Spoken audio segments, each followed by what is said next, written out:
If you like the following content, please leave a tip at buymeacoffee/Whitley. Hello and welcome back to another fun-filled, exciting episode of Technology Investment Investigations.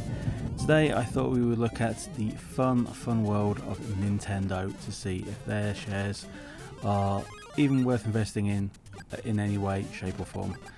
So before we crack on, if you're new to this channel, what we do here is SWOT analysis, which is where we look at the strength of the company, the weakness of the company, the opportunities of the market the company trades within, and any threats to that company from that market. If you are new here, please subscribe, please like, and hopefully you'll get something out of this video that will inspire you to invest or keep away from investments. Let's crack on. So from the off, let's pretend you've never played computer games and you've never heard of Nintendo. This is an ancient Japanese company which can trace its roots back to 1889 in Kyoto, Japan.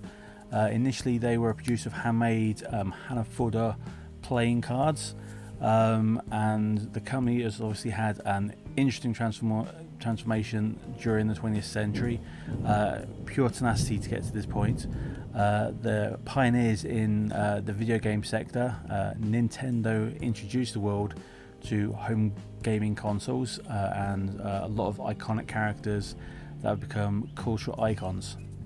Now if you're around in the 1980s, you might have heard of something called the Nintendo Entertainment System, the NES. This is what revolutionized gaming at home for most people. This paved the way for successful consoles like the Game Boy, the Super Nintendo, Super NES, the Wii, and of course the ever-present Nintendo Switch. The company's portfolio of legendary franchises includes Mario from Super Mario Bros., The Legend of Zelda, and Pokemon, which has not only dominated gaming charts but also transcended the medium into movies, merchandise, and theme parks. Financially, the company is quite robust. Nintendo reported revenues of a stunning 1.6 trillion yen, which is around 13 to 14 billion dollars, depending on where you are with exchange. That's for 2023. It's basically got a huge, significant presence in all the markets around the world. It's an operating income of about 500 billion yen, which is about $3.5 billion. And a net income of 430 billion yen, which is around $3.1 billion. It has fairly solid financial foundations and great operational efficiency from what I can tell. It's whether it can carry on going forwards, whether it can keep innovating, whether like Disney there is a certain brick wall which for whatever reason it can't get beyond. That's the purpose of our SWOT analysis today, to see whether there is a future in this company or whether it is just going to stay in a weird kind of stagnant bubble. So let's crack on with that.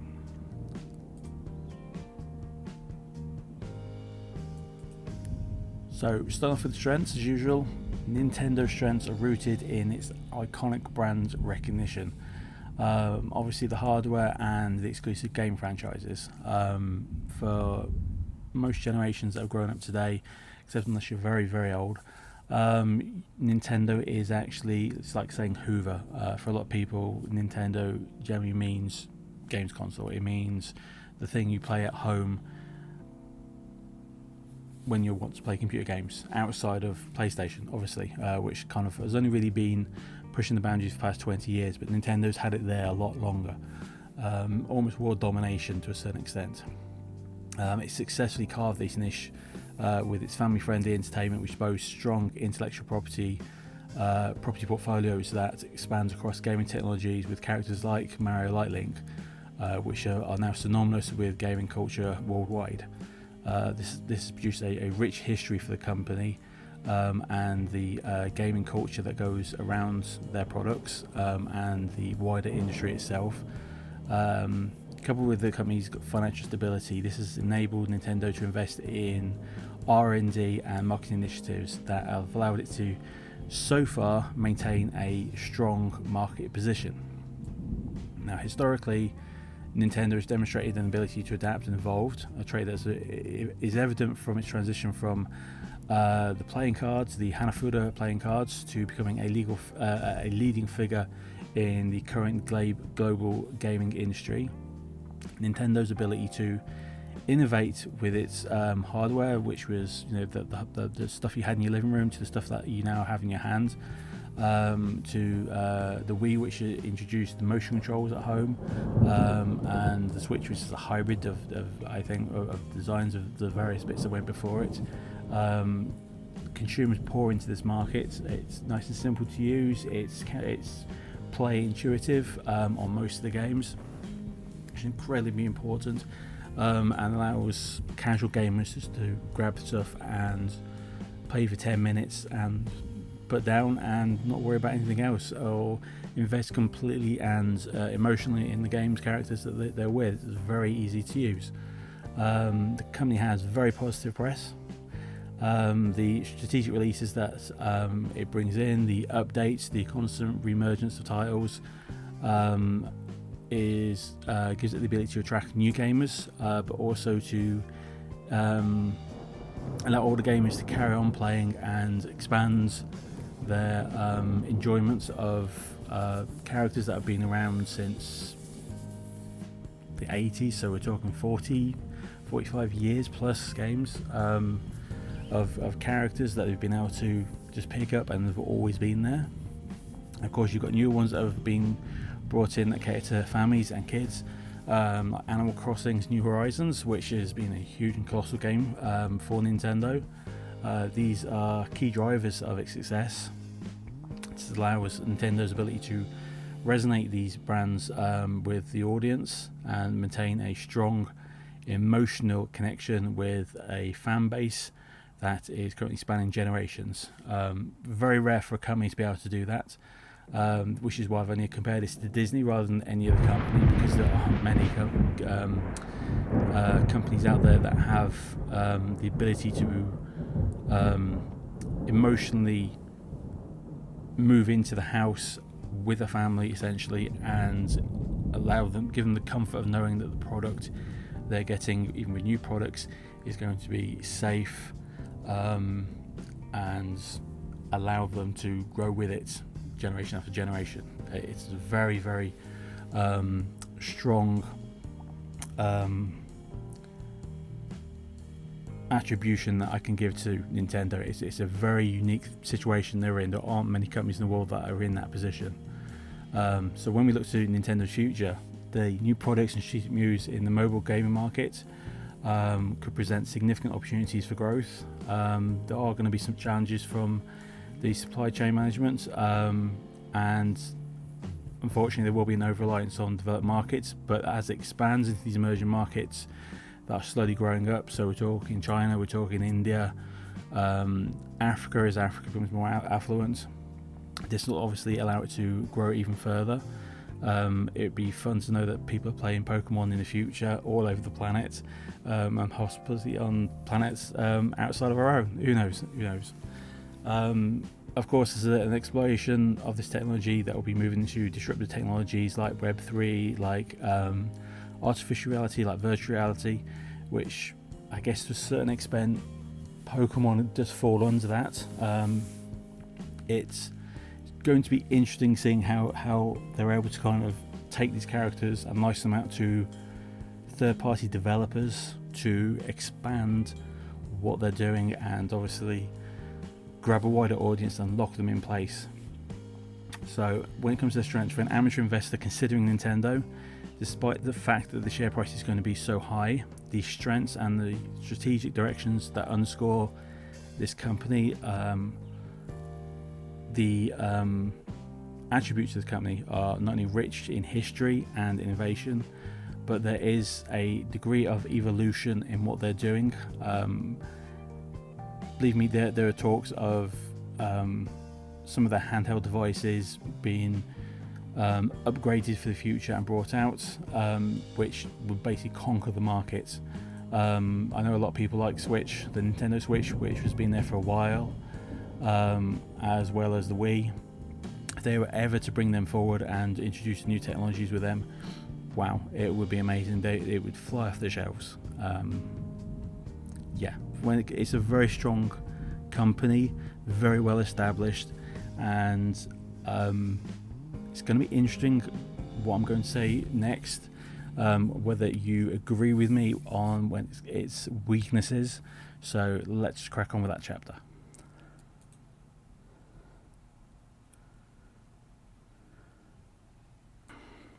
So when it comes to weaknesses, we are talking about the company itself, and not just talking about the industry.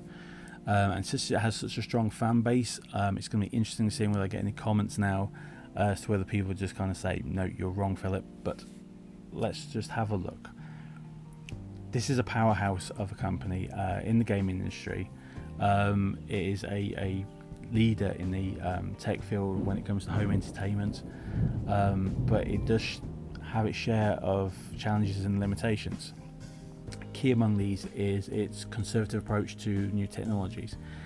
As I said, it would be interesting if they brought out some updates to what they have, but the company is slow to embrace trends such as online gaming, mobile gaming, and virtual reality. It might be that behind the scenes they're actually really going into it and really trying to push the envelope and only release technologies when they're absolutely spick-span and perfect. It'd be interesting to see. I mean, there aren't that many leaks from behind the scenes saying that they're, putting this together, putting that together. It's not like a car company where you can mount a camera up on a hill somewhere overlooking the skunk works. Everything would be done in an office somewhere. But yes, that is a weakness. The product's only coming out every decade or so is quite strange for a tech company which normally wants to bring one out every 2-3 years. Obviously there's other problems that the company has, which is similar to Disney's. Problem is that there is an over-reliance on first-party titles for this company, on characters and artwork which is already established, which puts them in a position where they only want to tell stories in a certain way. That's what I mean by first-party titles. There's no real open world stuff that they're producing apart from Pokemon, which really didn't come from them in the first place. Pokemon Go went through, I think it was Niantic, which is a completely different company to Nintendo, and was a third party, but it still fell under the Nintendo's distribution ring. But while the games that they do produce are highly successful, the strategy makes the company vulnerable to any release that underperforms, since there's no way for the audience to take what's there and run with it.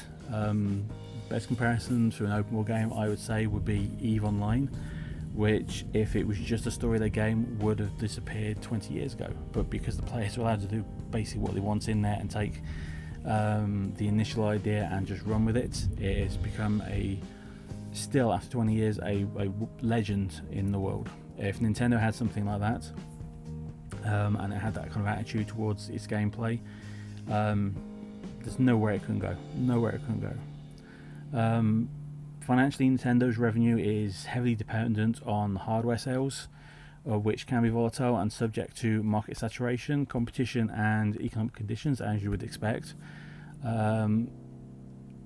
This makes it susceptible to fluctuations in the gaming market, but the gaming market is ridiculously healthy anyway. But I'm not entirely sure how Nintendo could get around that niche. It's the niche that makes the company what it is, and it isn't actually affecting it too bad at the moment. But when it comes to everything that's gone on this decade, the worst thing that's faced most tech companies of scale is the supply chain management, which would, if you're only producing electronic goods, that has a real kick in the teeth to your ability to maintain and sustain a good profit. And demand for the Nintendo Switch surged during this time, but obviously they struggled to meet demand. Stock shortages and customer satisfaction produces bad headlines. Now luckily everybody was able to kind of go, yeah, we understand it's not you, it's everything else that's going on in the world. But if that were to continue year on year out, this would certainly create problems, and they really need to take their capacity for production and make them more localized to the markets that they operate in. So Europe North America, China, India, having regional production facilities would certainly stabilize any future problems that they have. Now, from what I understand from our reading, there is something known as the switch tax, which is a term used by gamers and refers to higher prices that are paid for games on Nintendo's platforms. So I guess you could compare that to Apple and their annoying little add-ons, their power cables and their headphones and various things like that, which all need various special permissions, software or ports. I can completely understand that with Nintendo, you don't really see Nintendo being played on PCs or anywhere else. The games are made for the hardware, and that's basically what they want you to buy. So it's as simple as that. That's their methodology for managing how they sell everything. So when it comes to the weaknesses of the company itself, they've got a storied history. They have a robust portfolio of franchises which haven't been updated for a while. There are no new characters which have come into it. They're, I'm not going to say slow, but they're reluctant to adapt to new technologies, or at least make these new technologies public, using their methodologies and their titles. The gameplay is stagnant to a certain extent and only uses a particular methodology of playing games, which is, is what it is. It's vulnerable to supply chain issues, and the pricing strategies certainly can make it difficult for the company to expand. Whether they want to expand or not is another matter. If they just want to be stable, that's up to them.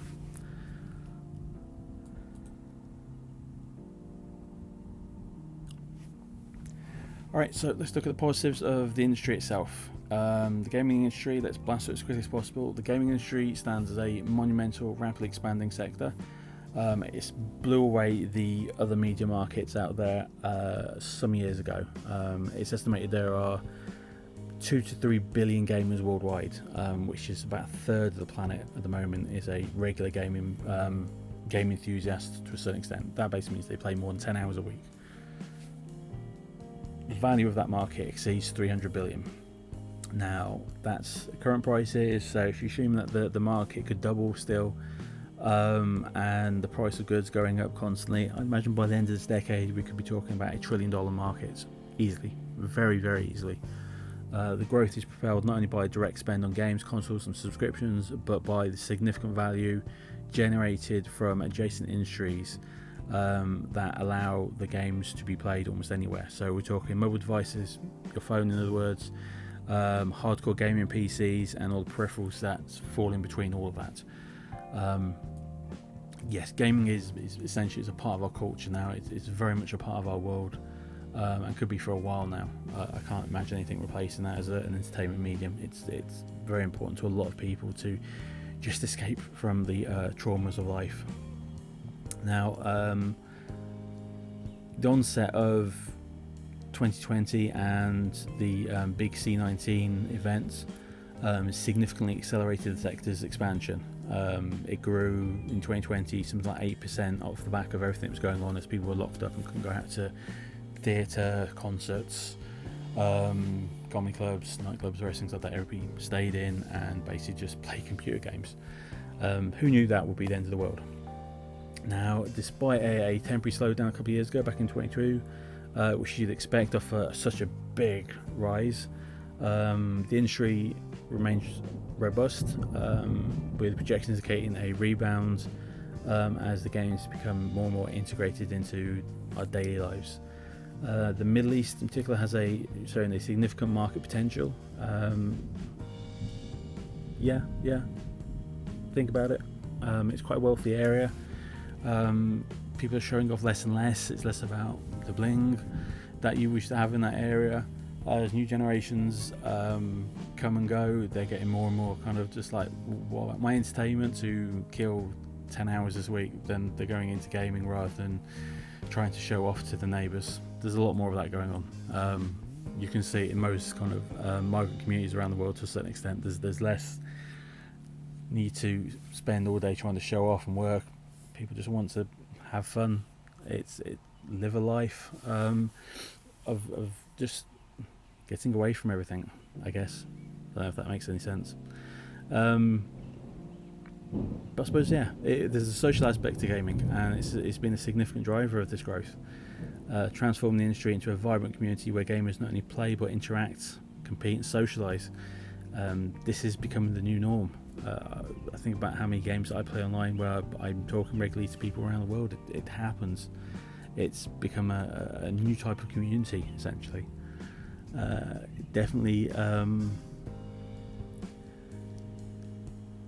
It's definitely changing the way we are as a global species, playing computer games. Interesting. The new diplomacy to a certain extent. Moreover, when we look at the rest of the industry and how it's been, the industry has seen a wave of strategic collaborations with investments with technology companies. Venture capitalists recognise the immense potential of gaming IPs. We've seen how this expanded into movies, where there's always been an attempt to bring computer game characters into movies, with some disasters and some exceptional breakouts. You think Mario, you think Sonic, these have done really, really well in the cinema, and you think going in the direction Batman's Arkham Asylum, that's been a fantastic computer game. So it does go in both ways, and we won't talk about the disasters that have happened in between all that. The art that goes into them, the cultural creativity that is there, is fluid enough to flow in all directions depending on how the companies involved handle it, and the artisans are allowed to kind of do what they need to. So I think when we look at the game industry's evolution, it's marked by having a significant economic impact on the rest of the world. It's a growing importance of social interactions within the gaming platforms, but across communities around the world, and the audience base is ever expanding through PC markets, through mobile markets. It's definitely going to keep growing. It's not one of these markets that's going to slow down and hit a certain capacity, except for the amount of humans that are on the planet. So outside that, with the innovations and strategic partnerships between all the companies involved to drive the sector forward, the technology, the computer software, the artistry that goes into them, the ability to tell narrative stories and allow audiences to make their own narrative stories up, the opportunities are endless. And if you're a business in the middle of that, if you're investing in businesses that are in the middle of that, the opportunities are amazing, and the potential for growth are significant, definitely significant.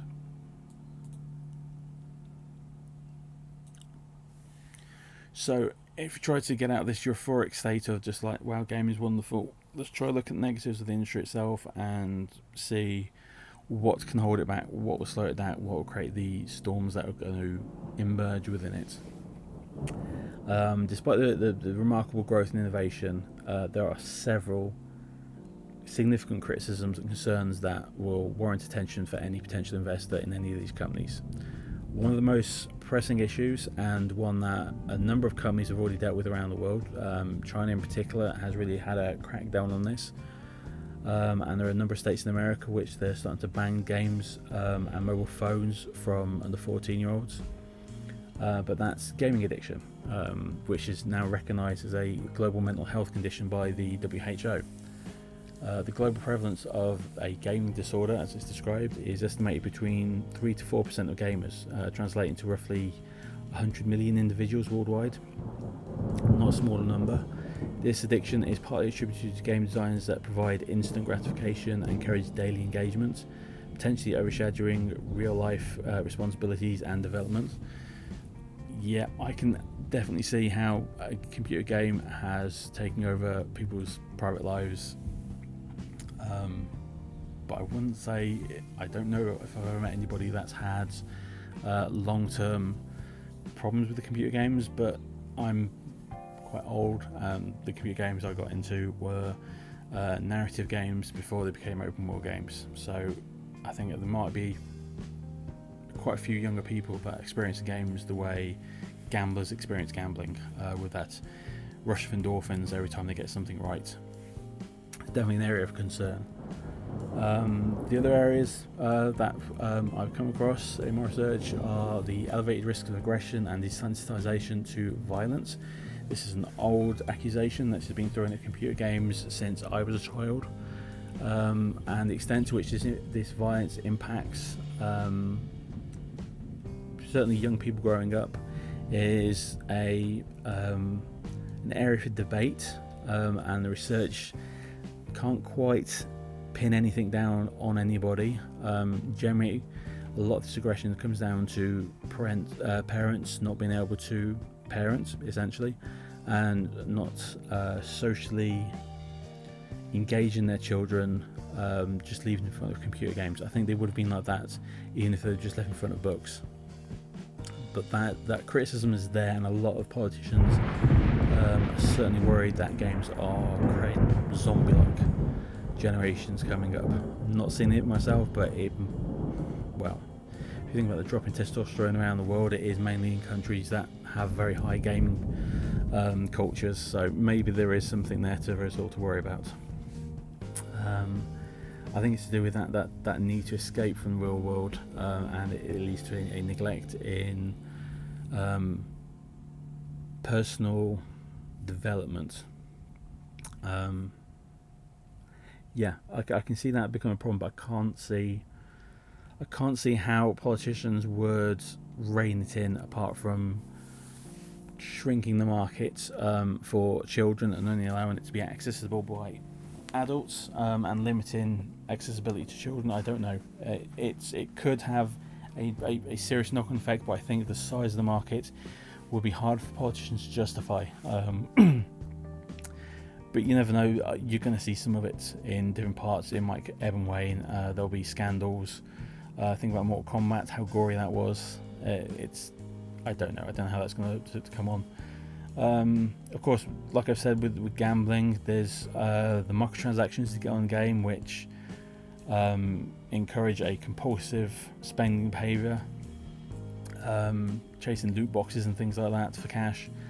Definitely disgusting thing that most companies can do. I'd rather sell me the game at the beginning, don't give me the game at the free, and then charge me for how is it put, pay to win. Yeah, don't like that at all. And there have been some odd physical issues. You go through the research, and people talk about depression, talk about social anxiety, and then obesity and muscle loss and dehydration. I mean, that's just kind of fancy. But I have come across stories about people playing the games to the point where they've not gone to the toilets and they've had to be operated on. Now, I don't know how rare that is. Maybe it's a once in a few year thing around the world, but it would be terrible if we all got to that state where we were generally just a bunch of blobs in chairs playing computer games. So there are going to be ethical considerations for all the gaming industry, which is going to extend to the physiological impact of the game mechanics, and hopefully if politicians are to interfere with the gaming market beyond what they're doing, it would be to consider what these triggers are for encouraging you to play the games, and control them in such a way that you're not exposed to too many of them in one go. I think that's probably what's causing it. Too many highs at once, some sort of control to kind of bring you down from that regularly and stop you from playing for 5, 6, 7 hours at a time. But the industry is definitely stronger than it is weak, I would say.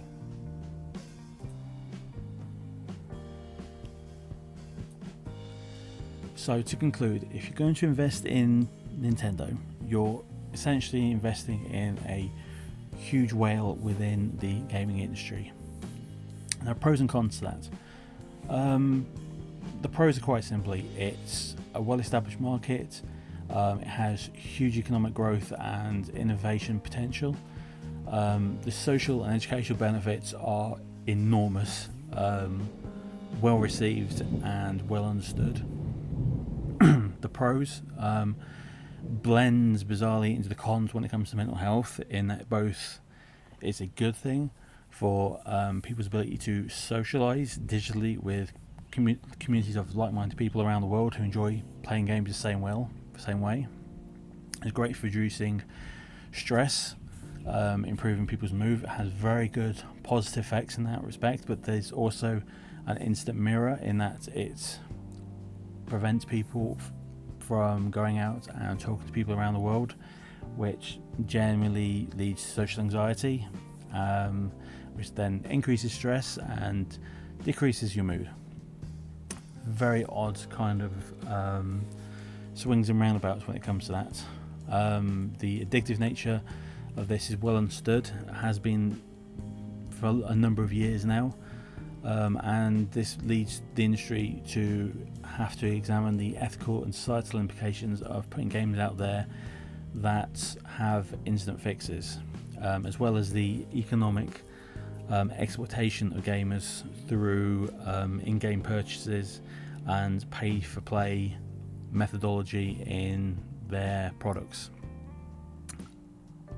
which is very odd. I think that it can be, the pros and the cons can be such very tight mirror images of one another, but that's just the way it is. And when it comes to Nintendo, it's simply the Disney of the gaming world, which Disney stopped producing decent characters a long time ago, I personally think, and Nintendo has a very strong possibility that it may only want to use established characters rather than producing new ones because it's too scared to do new and innovative, and this could potentially harm any investors that have got involved in it.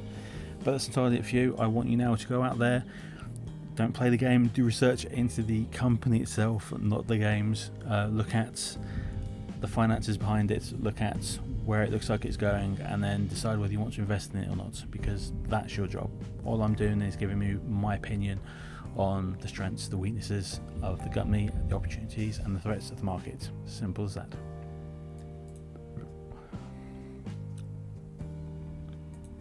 Okay, before this video ends up being an hour-long video of my ramblings, let's wrap everything up for now. So thank you for watching this video. While the gaming world offers unparalleled opportunities for economic growth and innovation, and the societal benefits go with that, watching this video does as well. So if you've enjoyed watching this video, please subscribe, please like, and visit again next time, where I will delve into another innovative company for your investments opportunities. Goodbye for now.